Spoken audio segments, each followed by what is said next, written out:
Now, regarding your remaining time, how long we have remaining? 4? More than 4 months. 6 months. 6 No, months. 5. So, last time, what time, which day or which month was over? January 19. January, yes. January 19th, right? So, most probably, for you guys, it will be on December. Most probably. End of December or the second week of December. February. We'll see.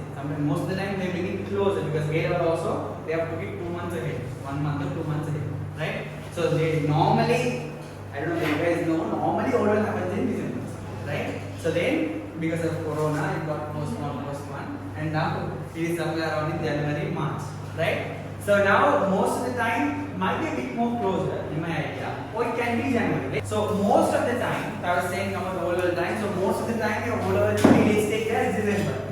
Right? Will not postpone it, and hopefully there will be another Corona. Now this Corona again increasing. Yeah. In case you didn't know, right? So then hopefully there is no another Corona outbreak.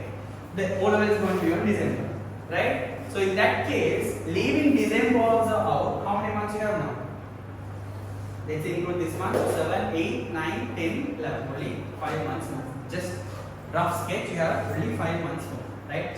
Not only maths, you have how many other subjects? 8 other subjects for you to cover, right?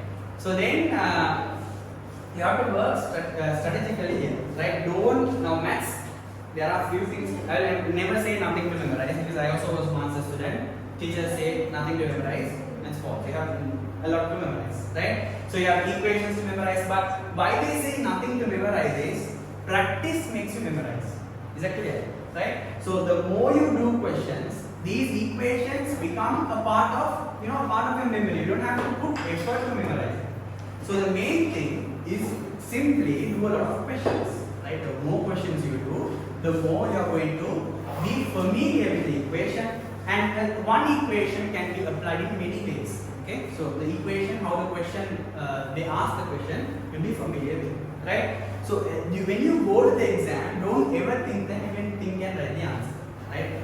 I know now in my basis, O-level will be one of the simplest exam, but for you right now, it's one of the biggest obstacles you're going to face, right? But after O-level, when you come to A-level, you will say, okay, this was easy, O-level was easy, right? But now, in your idea, O-level is the biggest obstacle, you have to face it. So in that case, that will be the highest pressure of exam you ever face. You have not faced any other competitive exams, no, right?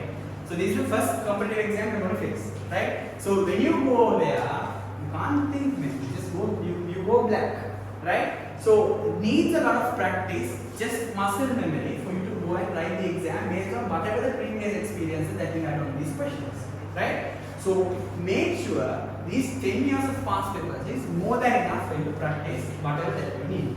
Okay? If you need more, if you have time more, definitely do more. I'm not stopping you there, but minimum of 10 years of past papers. Okay? And when you come to A-level, these 10 years, you have to do it like 4 times for you to properly practice and everything. Now in my A-level, I did 20 years of past paper, like 3 times at least. Okay?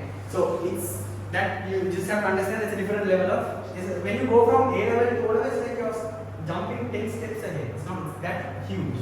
We're talking about science and not about commerce, right? So then, so make sure you practice a lot, right? Especially for maths and science also. If you come to science, accounts. Okay, accounts also business studies. If you're doing business studies, that also need a bit of practice. So mainly maths, practice. Why practice? Because for you to understand in how many ways one question can be asked. Okay, so when you go to the exam, it will be not new. You already have the idea on how to do this. You just have to write whatever the values they have given, and you get the answer.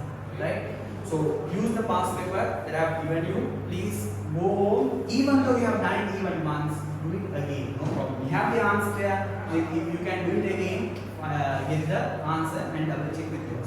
Right? 5 months is a lot, but don't stop working. Definitely start working. This is the perfect time for you to kick, start, and keep on going. Okay? Now, don't go and exhaust yourself at once. Step by step, take it ahead. Right? If you study 2 hours today, tomorrow study a little bit more. Right? Keep on going. Where at the end of, let's say, 1 month before, you study at least 7 to 8 hours a day. Okay? So then don't study 7 to 8 hours now. You get exhausted in 1 month. You will give up studying, right? So then you always have to be in a small pace. Then go up to when you are close to the exam. You should have that heat for you to study as much as possible. Clear?